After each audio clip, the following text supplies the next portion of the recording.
Hello दोस्तों, welcome to our channel education Manthan. आप लोग को मेरे चैनल पे हार्दिक स्वागत है। जैसा कि आपको पता है, सीटेट 2022 का एग्ज़ाम और रिजल्ट दोनों सीटेट के साइट पे पब्लिश कर दिया गया है, जो कि हम लोग के लिए बहुत ही बड़ी उपलब्धि की बात है। जिस तरह से इस बार सीटेट ने बहुत ही फास्ट तरीके से अपना पूरा प्रोसीजर को डन किया है, यह बहुत ही बड़ी उपलब्धि है। और जैसा कि हम लोग को देखने से पता चल रहा है कि सीटेट पूरी तरह मंशा में है कि वह साल में 2 बार सीटेट का एग्ज़ाम कंडक्ट करा ले। पहले भी सीटेट साल में 2 बार एग्ज़ाम को कंडक्ट कराती थी, एक जुलाई में और एक दिसंबर में। तो इस बार भी 90% चांस बन रहा है कि जुलाई में सीटेट का एग्ज़ाम हो ही जाएगा। इसलिए आप लोग को कमर कस के अच्छा से तैयारी करना होगा, ताकि कम समय में हम सिलेबस को कैसे कंप्लीट करें और हम अपनी तैयारी को मजबूती से पेश करें। या आप लोग के लिए बहुत बड़ी उपलब्धि होगी कि आप लोग अगर सीटेट जुलाई में अगर कर लेते हैं तो आपको बिहार 7वां चरण बहाली भी देखने को मिल सकती है। और लास्ट एंड होते होते आपको केवीएस का एक और वैकेंसी मिलने की पूरी उम्मीद है।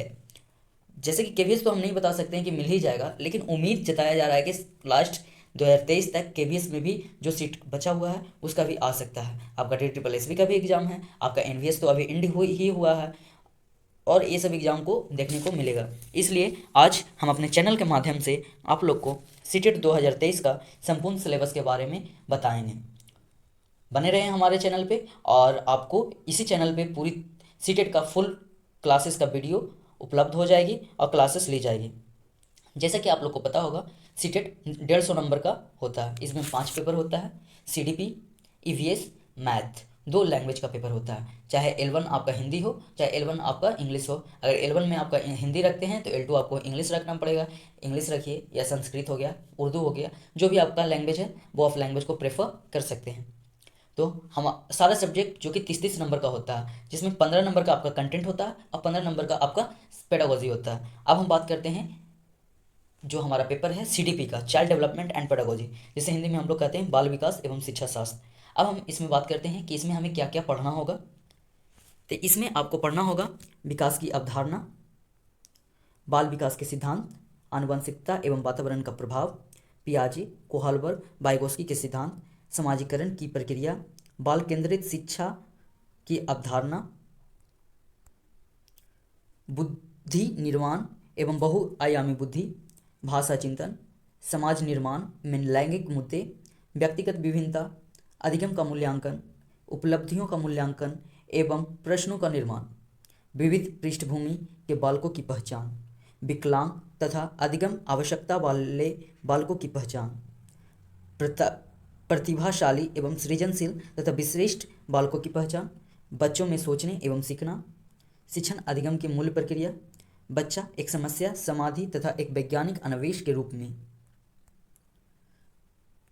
बच्चों में अधिगम की वैकल्पिक अवधारणा, संज्ञान एवं संवेग जिसे हम लोग कॉग्निशन एंड इमोशन कहते हैं, अभिप्रेरणा व अधिगम, एनसीएफ 2005, एनसीएफ 2022, एनईपी 2020, एफएलएन, चाहक, Bloom taxonomy, RTE act 2009, metacognition, inclusive education, Maslow need of hierarchy theory. इतना हमें सीडीपी में पढ़ना होगा, जो कि 30 नंबर का पूछता है। अब बात करते हैं हिंदी भाषा एवं शिक्षण शास्त्र, हिंदी पेडागोजी की, जिसमें आपको हिंदी व्याकरण होगा। हिंदी व्याकरण आपको ज़्यादा डीपली पढ़ने की आवश्यकता नहीं है, उसमें 2 से 3 नंबर का हिंदी व्याकरण आता है।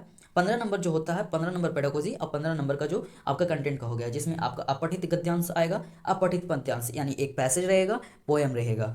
और जो 15 नंबर का आपका पेडागोजी है उसमें शिक्षण शास्त्र को पढ़ना पड़ेगा, अधिगम एवं अर्जन, भाषा शिक्षण के सिद्धांत, भाषा कार्य, भाषा के कार्य एवं इसके विकास में बोलने एवं सुनने की भूमिका, भाषा अधिगम में व्याकरण की भूमिका, भाषाई विविधता वाले कक्षा की समस्याएं, भाषा कौशल, भाषा बोध, सुनना बोलना पढ़ना एवं लिखने में प्रवीणता तथा मूल्यांकन, शिक्षण सहायक सामग्री, उपचारात्मक शिक्षा। अब हम बात करते हैं इंग्लिश लैंग्वेज पेडागोजी, जो कि हमारा पेपर 2 है। उसमें हमें ग्रामर बस सेम ही है, 2-3 नंबर का ही ग्रामर आएगा। दूसरा अनसीन पैसेज और अनसीन पोएम, यानी दोनों पैसेज आएगा, एक पैसेज रहेगा एक पोएम रहेगा। फिर पेडागोजी का पार्ट तो हम लोग जानते ही हैं कि 15 नंबर का पेडागोजी आएगा, जिसमें learning and acquisition, principle of language teaching, role of listening and speaking function of language, role of grammar in learning a language, challenges of teaching language in a diverse classroom, language skill, evaluation in comprehensive and language skill, teaching learning material TLM, remedial teaching।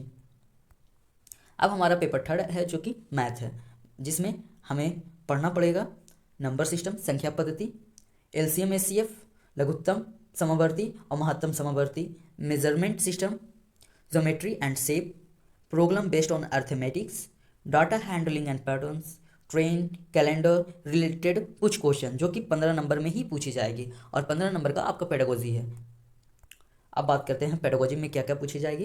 Pedagogy में आपका जो पूछा जाएगा वो है nature of mathematics, place of mathematics in syllabus, language of mathematics, cognitive mathematics, evaluation in mathematics, problems of teaching, error analysis of teaching of mathematics, diagnostic and remedial teaching, जो कि हमारा मैथ पेडागोजी का है। इतना hard syllabus नहीं होता है, अगर आप अच्छे से तैयारी कीजिएगा तो कोई ये मुश्किल नहीं है। अब जो हमारा लास्ट पेपर है वो EVS का है। EVS एक अपने आप में ब्रॉड सब्जेक्ट माना जाता है, यह नहीं है कि EVS में आपका लिमिटेड ही पूछा जाएगा। EVS जो कि कहने का मतलब है इंटीग्रेटेड सब्जेक्ट होता है, इसमें आपका सारा मिक्सचर होगा, इसमें साइंस भी हो जाएगा, सोशल साइंस का भी मिक्सचर होगा और थोड़ा बहुत CA यानी करंट अफेयर का भी मिक्सचर्स होता है। अब ऐसे हम सीटेट का सिलेबस देखते हैं जो कि क्या क्या है। उसमें आपको मिलेगा सीटेट का सिलेबस में EVS में पहला है फैमिली एंड फ्रेंड्स, जो कि थीम्स है EVS का, plants and animals, food and nutrition, water, shelter, transport, how we make things, environment and ecology, environmental study. ये 15 नंबर का है। 15 नंबर कंटेंट इसमें सीमित नहीं है, इससे और ज़्यादा में आपको पूछा जाता है। अब इसका हम पेडागोजी की बात करते हैं तो इसमें आपकी पूछी जाएगी principle of learning, relation between science and social science and their scope, method of teaching environment studies, activity and practical work, continuous and comprehensive evaluation, teaching aids, program of environmental study, teachings, जो कि कोई ज़्यादा tough नहीं होता है। देखिए हम आपको एक बात बताते हैं, सीटेट जो कि मुश्किल नहीं है, इसे मुश्किल बना दिया जाता है। हम लोग सोचते हैं कि इतना मुश्किल पेपर है, कैसे होगा, क्या होगा, कोई मुश्किल नहीं है। सीटेट जो कि आपका अंडरस्टैंडिंग लेवल को समझता है, अगर आप समझ लिए कोई भी चीज़ को तो आसानी से वो क्रैक हो जाएगा। जैसे हम बताते हैं सीटेट आपको फ्री में पास करवा के जाएगा। जैसे आपको सिर्फ पास करने के लिए ही इसमें है कि आपको पासिंग मार्क्स, अगर आप जनरल कैटेगरी से बिलोंग करते हैं तो आपको 90 नंबर चाहिए, अगर आप OBC से बिलोंग करते हैं तो आपको 82 नंबर चाहिए, वो आपको फ्री में मिल जाएगा।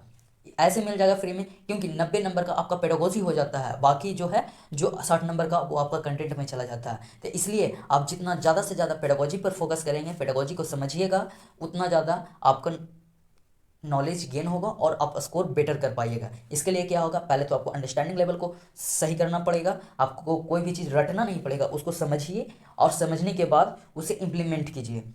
और वो आपको वहाँ पर एग्जाम में सिर्फ आपका थिंकिंग लेवल को समझा जाता है कि आप कितना समझे हैं, इसलिए आप पेडागोजी पर ज़्यादा फोकस कीजिए। और आपको हमारे चैनल पे पूरा का पूरा संपूर्ण क्लासेस मिलेगी। यहीं पर कल से आपका रिशेड्यूल हो जाएगी, कौन कौन क्लास कब मिलेगी और आपका सारा करवाया जाएगा। आपको इस क्लास को हम लोग देखते हुए चलेंगे कि जुलाई के पहले मिड तक हम लोग इसे कवर अप कर ले, ताकि आप लोग का सारा डाउट क्लियर हो जाए। हम इसमें PYQ से रिलेटेड सारा कुछ करेंगे, जो प्रीवियस ईयर का क्वेश्चन भी है उसको भी हम लगाते चलेंगे, डेली प्रैक्टिस सेट भी करेंगे, ताकि आप लोग को कोई परेशानी नहीं हो।